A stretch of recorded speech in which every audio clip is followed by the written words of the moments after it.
Om Jnana-timirandasya Jnananjana Shalakya Chakshurmilatan Yena Tasmai Shri Gurave Namaha. Shri Chaitanya Manovistam Sthapitam Yena Bhutale Swayam Rupa Kadamayam Dadati Swapadantikam. Vandeham Shri Guru Shri Yuta Padakamlan Shri Gurun Vaishnavanascha Shri Rupam Sagrajatam Sahagana Raghunathan Vitam Tam Sajevam Sadvaitam Savadhutam Parijana Saitam Krishna Chaitanya Devam Shri Radha Krishna Padan Sahagana Lalita Shri Vishakanitamscha Jai Shri Krishna Chaitanya Prabhu Nityananda Shri Advaita Gadadhar Shivachadi Gaur Bhaktavinda Hare Krishna Krishna Krishna Hare I have to wait for my translator. So I'm sorry that we could not have our regular kirtan. Therefore, before I started any kirtan today, I first did the Narsinga Dev kirtan. You may have noticed that. I was a little worried that some problem may come. Therefore, I first did the Lord Narsinga Dev prayers. So, it is not uncommon for the devotees of the Lord to face difficulties. Even though we are rendering activities which are for the benefit of the whole society, not everybody will appreciate what we are doing. In society, the demons don't appreciate the work of the devotees, and the devotees don't appreciate the work of the demons. There will always be in society two sections of individuals. The chanting of the Hare Krishna mantra actually is beneficial to everyone. It is beneficial to the person who is chanting, and it is beneficial to the person who hears the chant. So, some or the other we have to get attached to the holy names of the Lord. There are different stages of chanting the holy name. There is the first stage in which one may chant the holy name, but at the same time one makes a variety of mistakes. By mistakes, I mean spiritual offenses. The second stage is where we try to minimize the offenses. And the third stage is where we don't make any offenses at all. So in chanting the holy name, there are 10 offenses that one must avoid. These 10 offenses are very important to avoid. In order to develop love of God, we have to chant the holy names of the Lord without offenses. Just chanting the holy name is okay in the initial stage. But as we advance in devotional service, our goal should be to minimize the offenses. So I will not discuss all the offenses, but just few important ones. Today what I'm going to do, since this is my last lecture today, summarize few aspects of devotional service from different angles. The most important aspect of our devotional service to the Lord is the chanting of the holy name. Everything starts with the chanting of the holy name. If a chanting of the holy name is perfect, then you will get complete result. But if it is weak, then the result will be weak. So one offense that we must avoid is to be inattentive. The holy names of the Lord are non-different from the Lord. And therefore, the holy names must be given full respect. The holy name, because it is non-different from the Lord, it is the same as God. So one should be very respectful to the chanting of the holy name. You must chant the holy name very attentively. Make sure that you follow everything that you say. And if you can hear the names as you chant them, then they will give you maximum benefit. So we should not be inattentive in chanting the holy names of the Lord. Sometimes devotees ask, which is the best time for chanting the holy names of the Lord? Most auspicious time for chanting is in the morning.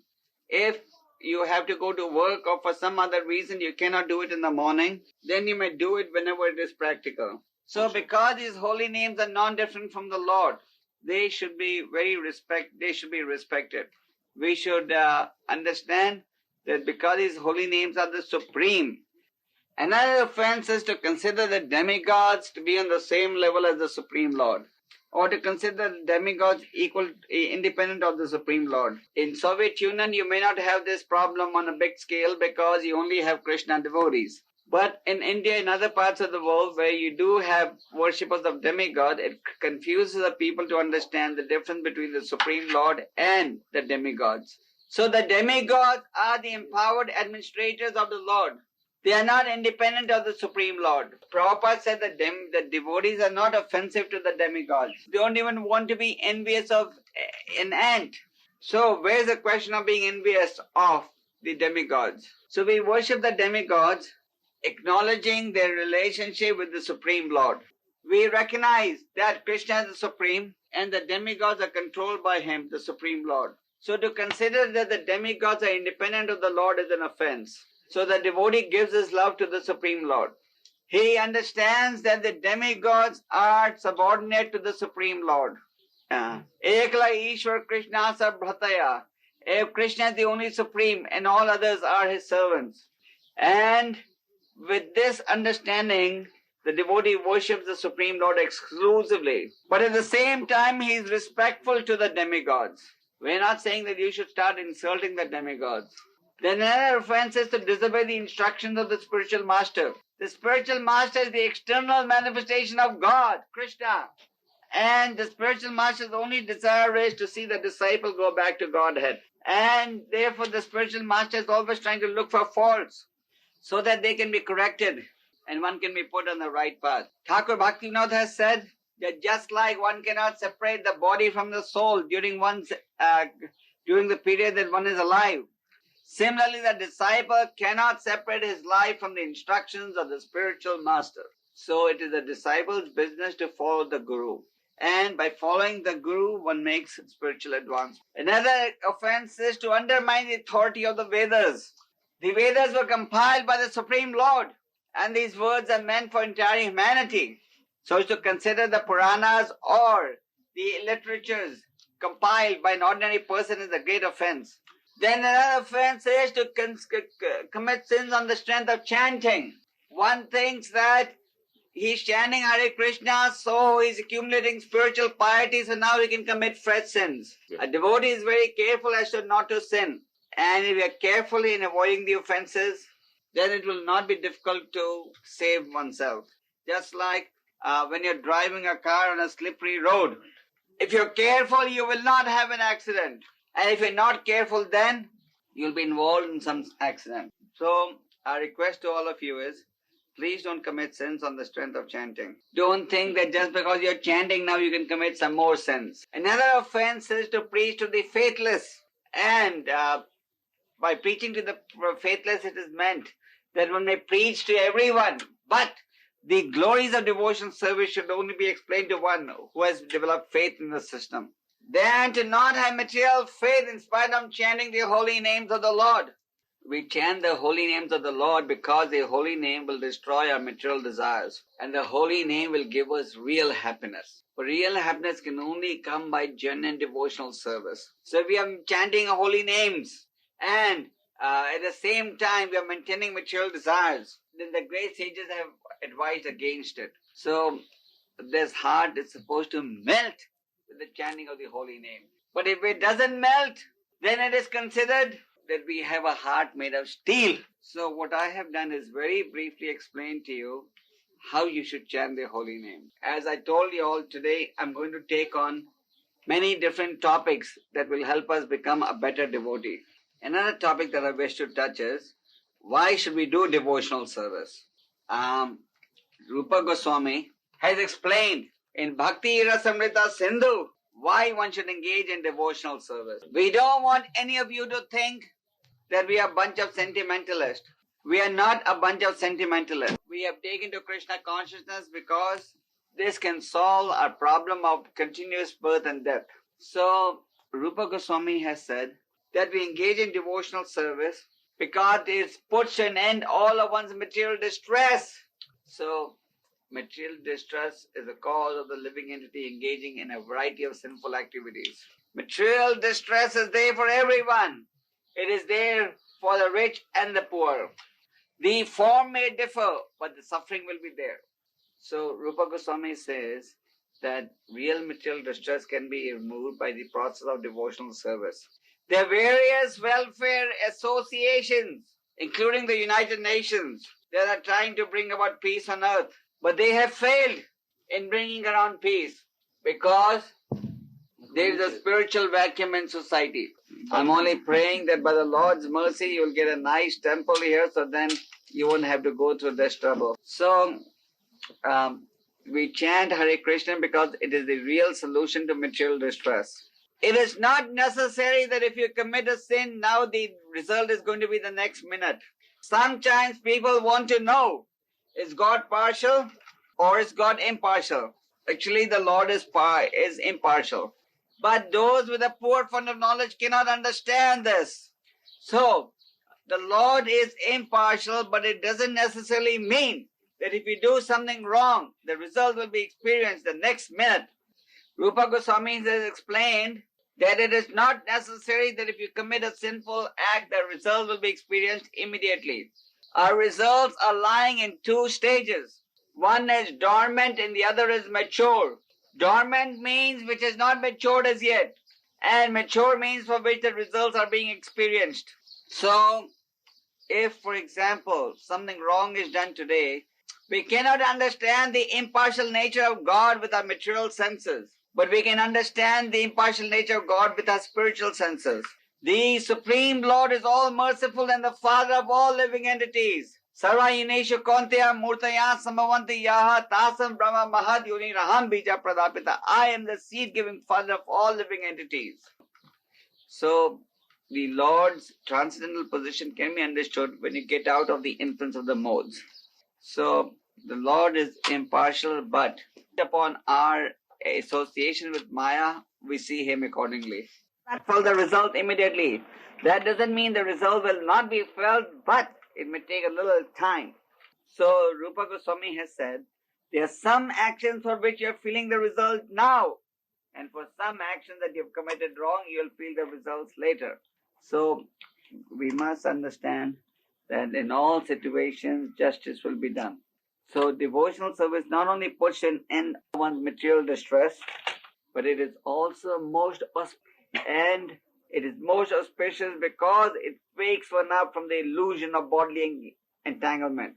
And devotional service is so powerful that even if the animals listen, they get the benefit. So devotional service is all auspicious. Rupa said that even if somebody jokingly says the holy name, he gets benefit. Devotional service gives immediate relief from all material distress and is the beginning of all auspiciousness. Devotional service can attract even Krishna. Krishna cannot be attracted but by devotional service.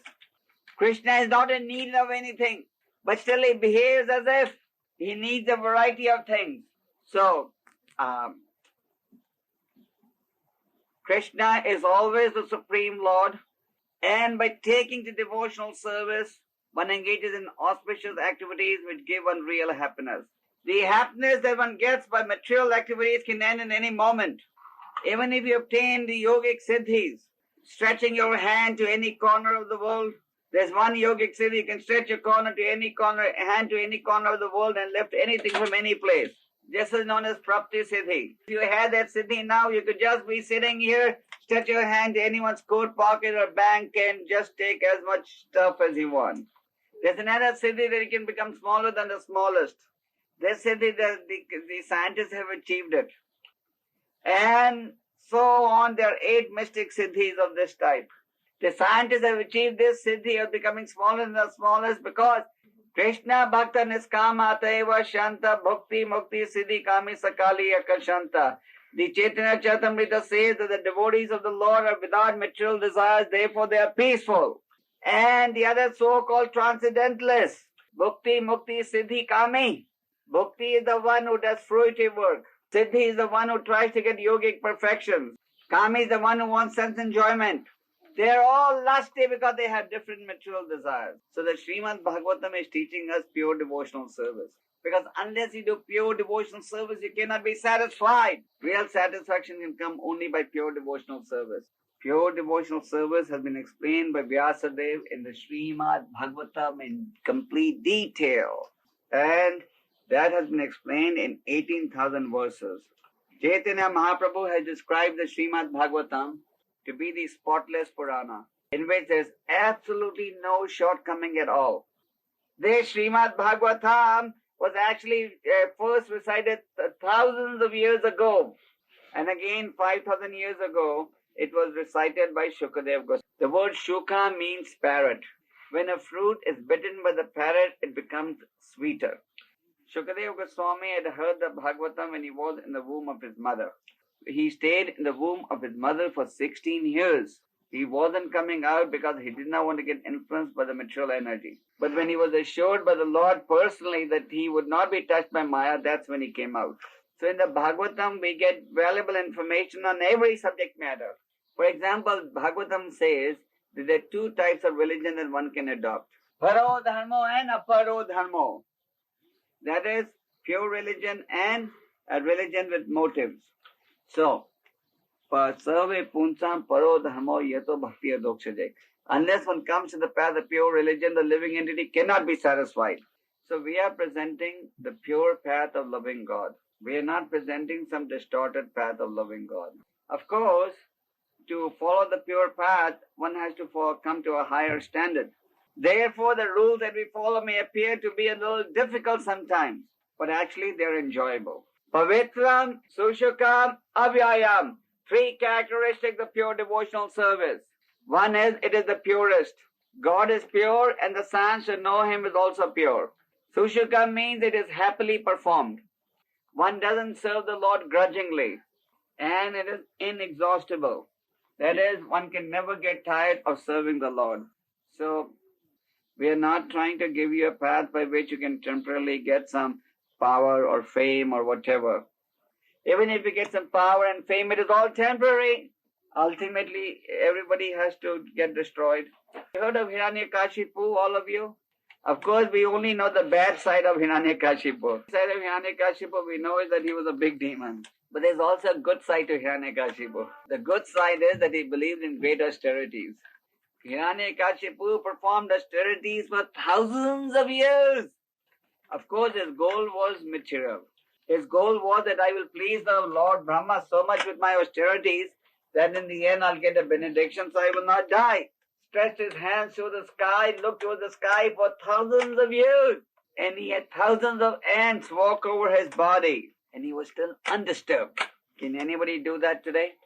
You and I, if we have one fly sitting on our nose, we get so irritated. But he had thousands and thousands of ants walking up and down his body. So, the Hiranyakashipu at one time that was believed in austerity. But the Hiranyakashipus of today don't believe in any austerity. Another point to notice is that in doing devotional service, Rupa Goswami says one should be utsaha, should always be enthusiastic. Enthusiasm is necessary for spiritual advancement. Without enthusiasm, you cannot make spiritual advance. Just like the karmis are enthusiastic for material pleasure, the devotees are enthusiastic to develop love of God. So, in every situation, please be enthusiastic. Another factor that Rupa Goswami has mentioned, be determined. Don't be so weak that the moment there's some agitation, you'll give up devotional service. Prabhupada gives a nice example in the Bhagavad Gita about determination. Once there was a bird who had her egg stolen by the ocean. The bird told the ocean, please return my eggs. But the ocean said, no, I'm not going to return your eggs. And the bird said, if you don't return my eggs, my children, I will dry you up with my small mouth. Then the ocean said, sure, go ahead, do it. But she was so determined that she's going to do it. And slowly, the news traveled to Garuda. Garuda is the bird carrier of Lord Vishnu. So when Garuda heard that her sister was being put into so much trouble by the river, by the ocean, so Garuda personally came down and threatened the ocean. And then the ocean returned the eggs. So Prabhupada gives this example to show how we must be determined to become Krishna conscious. Nobody thought that the bird would get the eggs back. Similarly, we see in Prabhupada's life also, he was very determined. Prabhupada had to struggle for nearly 25 years to establish this Krishna consciousness movement. But he was determined. You know, once Prabhupada had translated the whole Bhagavad Gita by hand. At that time, Prabhupada did not have any assistants. He was looking for money to try to publish the book. And at last, Prabhupada found somebody. But when he went back to get the manuscript for publishing, he discovered that the book was sold. So, Prabhupada was determined, so he translated the whole Gita again. You agree with that? Then another is tat karma pavartanat. Follow the rules and regulations which are there in the scriptures. The research is already done how we should do this. devotional service. Sages have already summarized everything for us. So whether you are practicing Krishna consciousness in Russia or India or England or Africa, is the same standard that we follow, because we are following the original source, Lord Shri Krishna. Then we should give up this worldly association. Worldly association is very bad. We don't associate with them for social reasons. Just like when you have to go on book distribution. When you go on book distribution, you associate with the non-devotees as long as it takes to get them to take a book. Are you devotees getting tired? If you are getting tired, then is that okay? Okay, that's okay. So we avoid worldly association. And by avoiding the association of worldly-minded people and staying in the association of devotees, one can make spiritual advancement. In the Srimad Bhagavatam, there's a very nice dialogue between Devahuti and her son Kapila Dev. So Devahuti was the mother and Kapila Dev was her son. Of course, Kapila Dev was not an ordinary son. He was God himself. So Devahuti told her son, I'm an old lady. Please tell me, how can I become free from the cycle of birth and death? So Kapila Dev said, by taking to the process of devotional service. So she said, how can I get devotional service? He said, by devotee association. Then she said, how do you recognize a devotee? What are his symptoms? And then Kapila Dev replied, Titikshava karunika surda sarva dahinam ajita satrava chanta sadva sadhu bhushana. So one of the qualities of a saintly personality is he's very tolerant, Titikshava. Karunikaha, very merciful. Surda sarva dahinam, friend of everyone. Even the dogs and cats are his friends. He has no enemies. And he's a well-wisher of everyone. So we can advance spiritually by cultivating the spiritual knowledge, chanting the holy name, avoiding the 10 offenses, and reading the books. We are in your country, Soviet Union, you have the highest readership rate in the world. The Soviet people are so lucky because they like to read. Since thousands of years, thousands of books have been written to bring peace on earth because there's a spiritual vacuum in these books. That spiritual vacuum, Prabhupada says, will be filled by this transcendental literature which he has written. So we should develop the habit of reading these books. Reading these books will make your spiritual intelligence sharp. And if you have a sharp blade, then can cut your beard immediately.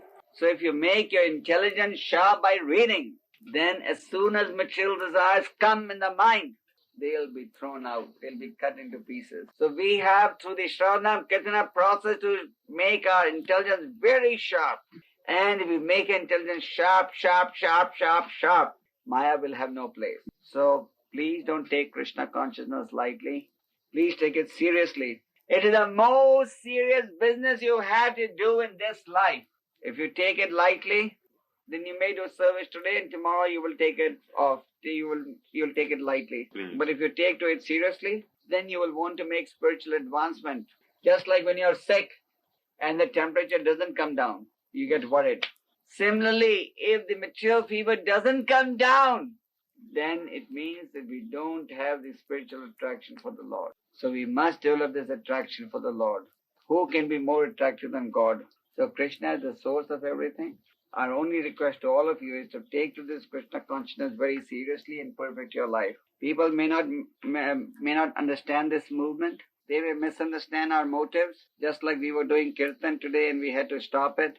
But whatever we are doing, it's for the benefit of the whole society. So you have a big role to play. Work for the benefit of the whole society. There's so many karmis who may be doing so many philanthropic activities, but we are doing one activity which nobody else would be doing. And that is spreading love of God. So the bigger the army, the Soviet Union today has the biggest armed force army in the world. So we should also have the biggest spiritual army in this country. I was told by Krishna Kumar today that there are about over 400,000 people in the Soviet Union who are vegetarian and following Krishna consciousness some way or the other. So if we go on developing Krishna consciousness, nicely, then this whole world will become grateful to you. Just like if a blind man with an operation has given his eyesight back, he feels very indebted to his doctor. Similarly, if you give these materialists the spiritual vision, they will all be grateful. A child may complain when the mother is disciplining him when he's young. But the same child, when he grows up, he thanks the mother for having disciplined him. So the society will thank you for what you are doing, even though today, temporarily, some people may criticize. Hare Krishna. Param Vijayate Shri Krishna Samkirtanam. Do you know the meaning of this Param Vijayate Shri Krishna Samkirtanam? Who knows the meaning? How many people? Who knows? Who knows the meaning of Param? Yes. What does it mean? Param Vijayate Shri Krishna Samkirtanam. Okay, you say Parai. Param Vijayate Shri Krishna Samkirtanam means let there be victory to the Samkirtan process. Yes. Now he knows. You forgot also, I explained it in Leningrad. 6 Shastaka slokas. You were not there? So, any questions? Yes. This is about your appearance. I was born on Kṛṣna Ekadasi. Kṛṣna Ekadasi is the first Ekadasi after Janmashtami. So, Kṛṣna Ekadasi is the first Ekadasi after Janmashtami, and it is usually 2 or 3 days after Janmashtami. Janmashtami is on 23rd. So I think the Vyas Puja is on 26th. So you just check. Ekadasi after Janmashtami, 26th. Usually my Vyas Puja is 1 day after Prabhupada's birthday. It is the second day after that. 1 day interval and next. Very easy. You cannot go wrong. Everybody knows when Janmashtami is. What's he saying? About initiation. He gave me his name. What does he want to know about initiation? What is your question? He should speak to me when I take a break for 1 hour. So he should speak to me after in the interval. I don't answer more questions, spiritual questions, not about initiation. Where to take energy for devotional service? How to Prabhupada once wrote a letter to me. Prabhupada once wrote a letter to me in which he said, a devotee is like a wrestler. The more a wrestler practices, the stronger he becomes. Like the Russian athletes. For the Olympics, they do a lot of practicing. So if you practice chanting Krishna consciousness, then the spiritual energy will come. What else? I'm very sorry that we don't have a big enough room for all of you devotees to be accommodated. For the whole lecture that I was giving today, I was feeling bad within my heart. I was feeling bad that I have a place to sit, but all of you have to stand. So please excuse us for that. But I can assure you it is not in our hand. We would, of course, like to have a big place as soon as possible. I'll take on 2 more questions, philosophical questions, please. And at 4 o'clock sharp, we will meet again. And I will only take 1 session from 4 to 5:30. And at 5:30 sharp, we'll stop the whole. She recognized that when you chant the holy name very not attentively, but with devotional attitude, then the demonic people, they become very, very worried. Very worried? Worried. So what is her question? Why? The demons are always worried when they see the devotees. They can never understand how we can be happy without illicit sex, meat, and all the other sinful activities. So this is, but they can't understand it because they have not tried the chanting process. He wants to ask a question. When the Nityananda Prabhu was attacked by Jagai and Madai, Lord Chaitanya wanted to kill him. Lord Chaitanya showed us the way of devotional service, way to devotional service. How could he compare it? How could he... Lord Chaitanya was very angry because Lord Nityananda was not an ordinary person. Nityananda was attacked. So Lord Chaitanya was showing that a devotee of the Lord, an insult to a devotee of the Lord cannot be tolerated. You understand? Another thing, Lord Nityananda told Chaitanya Mahaprabhu that in this age everybody is like this Jagai and Madai. So we can save them by being merciful upon them. Lord Nityananda was able to do what even Lord Chaitanya was not able to do. Lord Chaitanya made Lord Nityananda the hero of saving Jagai and Madai. One more vapros. Sometimes in the morning, or sometimes it's not. She's unable to concentrate on the holy names. Can she stop at that time and start again some other time? chant in some other time. Okay, but try your best to concentrate. One more question. What should a person do when while preaching? What should a person do when while preaching? Some people they insult the holy the holy name of the insult. They insult the holy name. How should a person act in that manner? The person should go away from that situation. Он должен уйти от этой ситуации. Or you preach to him. So, is the prasadam ready for the devotees now? What ideal family life? Ideal family life. Question is, what is ideal family life?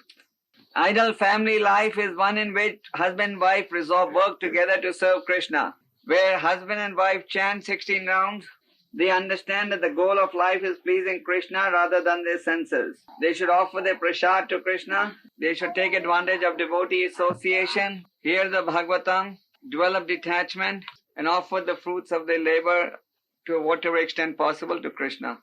Further details can be found in the Srimad Bhagavatam 7th Canto Part 3. So, some more? The external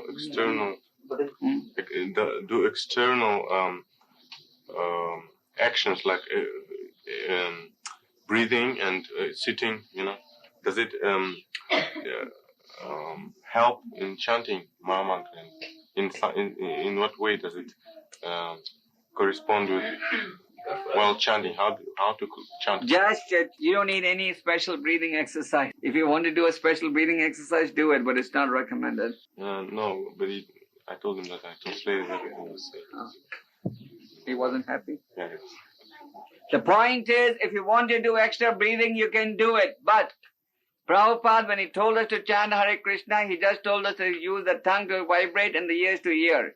He didn't talk about any extra exercise. In my 22 years of chanting Hare Krishna, 16 rounds, I have never worried about which way I'm breathing. And I never saw Prabhupada mention that even once. Right. But if you find that some breathing exercise helps you, go ahead, do it. No. Enjoyment without any desire for What's enjoyment. that? He's saying how to understand enjoyment without any desire for enjoyment. When you're enjoying in Ramacharaka, you read something. Tell him that this is a false concept that he has. It's like a thief telling the police that I stole, but I had no desire to steal. So, there's no question of sense enjoyment without desire for sense enjoyment. So in this paper was written about Krishna that find the happiness in the family. One of the main principles of Krishna is to find the happiness in the family, in the marriage. Are there many such people that have found such a happiness in your society? In marriage. In the material world, you can never have real happiness. Real happiness you can find only in serving God. So, whether you're husband, whether you're married or unmarried, if you're serving Krishna, you'll always be happy. We will always have an opportunity to go to Vrindavan and die. Will we always have the opportunity? Yes, if you can afford the ticket and get the visa, no problem. Anybody comes there, we give them place to stay. Yes. In Srimad, I was asking about the Krishna's tendency to steal, which is explained in Srimad Bhagavatam. His tendency to steal. Yeah. Krishna is God. He steals just to create pastimes with his devotees. Krishna likes his devotees to chastise him. So when he steals, the devotees get a chance to chastise him.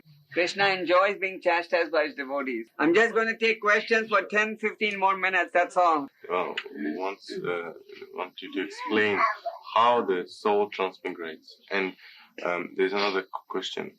How, if you are supposed to get another body on this earth, and if you die, how does your soul transfer it to another body? Through rain or what? No, how the soul transmigrates from one body to another body. That's the question, no? Yes, and how does it exactly happen? The soul, and the Srimad Bhagavatam in the 3rd canto explains, Karmana deva netrina jantu deho papattaye striya pravishtu udaram pum savreta kanashrayaha. That is, that the soul enters through the semen of the male into the womb of the female. It's in the 3rd canto. When he dies, let's say, how does he's got an astral body, astral? The soul the soul leaves this body and enters into the semen of another person's body. You want to know who will carry the soul from your body to another body? It goes, it's an automatic transcendental process. Yes. How to act when material desires are too much, having effect? Material desires will always trouble you. Just like if you know you have an enemy, the enemy will always make your life miserable. However, material desires are less powerful than spiritual desires. Just like you may have an enemy who always wants to beat you, but if you're stronger than him, then you're not worried. If he beats you, you beat him back. So, when material desires will not be able to beat you if you're chanting Hare Krishna 16 rounds nicely. But if you're not going to chant your 16 rounds nicely, then material desires will trouble you 24 hours. You must understand that Maya is strong, but not stronger than Krishna. If Maya was stronger than Krishna, then what are we doing over here? So Maya is strong, so you must be scared of her all the time. So you take precautions. Think that Maya is very weak and I'm very strong, and you don't take precautions, then Maya will trap you.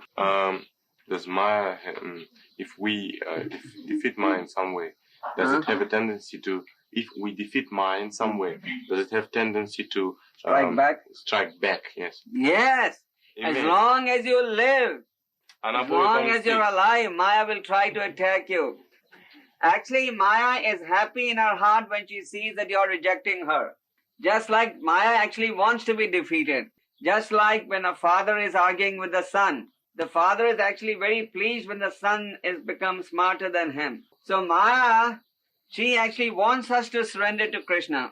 And because she wants you to surrender to Krishna, she will make sure that you have plenty of misery in this life. Maya will give you so much misery so that you understand that material world is no place to live for a gentleman. Like the policeman really does not want you to steal. So they'll beat you up so much to make sure that you don't steal again. You must understand that Maya Devi is a pure devotee of Krishna. Krishna has given her the job to make sure that nobody is happy in the material world. Just like the president of the country may tell the chief of police, make sure that nobody steals anymore. So the police chief may give very severe punishment so nobody steals again. Maya Devi is totally dedicated to Krishna. But she knows that if you want to go back to Krishna's abode, you have to become completely pure. So when Maya Devi will make sure that you're determined, then she will not bother you. What attachment should we have to our family if we don't have to have attachments? You should do your duty towards your family. Whatever duty you do, you should do it as a matter of duty. If you have a wife and daughter and children, you have to take care of them. You cannot leave them and go send them out of the house, tell them, but do everything as a matter of duty. Krishna doesn't say abandon your duty. Krishna says abandon your attachment. What is our service in the spiritual world? Serving Krishna. You can have your choice when you get there. Don't make the decision now. Make the decision when you get there. What problems do Western devotees have? And what's the difference between us and them? When you say Western, you mean American, European? What do you mean? Western means whom? Western from which angle? Everybody in the material world, Western or Eastern, has the same problem. Everyone is struggling due to lust with the mind and the six senses. Same disease for everyone and same medicine for everyone. Why is Maya called illusory energy? Because Maya makes you believe that what is false is real. In English, there's a phrase, mirage in a desert. So the dog in the desert, by the arrangement of the hot sun, thinks that there is water ahead. Actually, there is no water. But by the arrangement of the rays of the sun, it looks as if there is water. So the dog chases the mirage, and it never catches the mirage, never finds water, and dies in the chase. So Maya will make you believe, come, sleep with me, enjoy me, and be happy. By making you falsely believe something, Maya is cheating you. The word Maya means that which is not. He's saying that some people, they consider things which are here that they are not existing. They say that the world is unreal. They say God is unreal. We say that God is real. So how can His creation be unreal? His creation is real, but it is temporary. So don't get attached to the temporary creation. 5 more minutes of questions, that's it. Question. When you first learn the Vaishnava songs and all the prayers and everything, what's more important in that stage? the meaning or the words you concentrate on? Both are important. You must know the meaning, but unless you know the meaning, you won't know why you're singing. So, I want to thank all of you once again. And if Lord Nrsingadev and Gaurnitai desire, I'll return again after. I hope that the lectures and the questions and answers will be of some help to you on your journey back to Godhead. I feel that you Soviet devotees are extremely sincere. You Soviet devotees are simple. And you have a desire to serve the Lord. By Lord Chaitanya's plan, all of you have come to his movement. Just remember the spiritual instructions which Prabhupada has explained in the scriptures and chant your rounds nicely. Maya will always try and trick you to believe that you don't have to chant your rounds. You can fall in Maya. You're so young now. Why should you be so austere from a young age? Look, everybody else is enjoying their sins. You're the only fool. But you must understand that the opinion of the Lord and the great sages is much superior to the opinion of the contaminated and corrupt mind and society. So please be very steady. We have all the weapons that we need to win a war. Just like in the Karmi world, to win a war, you need the Air Force, the Navy, the Army, the nuclear jets, the missiles. So similarly, for winning the war against Maya, you also need weapons. The Harinam, the service you can to Krishna. If you use all these weapons, then Maya will say, I'm defeated, Prabhu. and I'm happy to be defeated. After all, my whole role is to make you realize that material life only has to offer birth, death, disease, old age. And the mind will always trouble you. The other living entities will trouble you. Spiritual nature will trouble. So don't be cheated by this temporary happiness. Prabhupada used to give one example.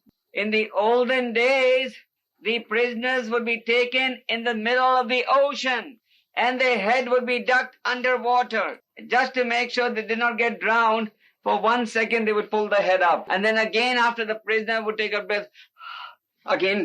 So this is exactly what Maya does to you. Instead of 1 second for 20, 30 years, it may give you a beautiful body, free sex, free intoxication and everything else that you want. But remember, your life is just not 50, 60, 70 years. Your life runs into thousands of years because you're eternal. So what is the use of 20 or 40 or 60 years of life as a king or a queen? And the rest of your existences and various lower species of life in the hellish planet. With these words, I end my talk.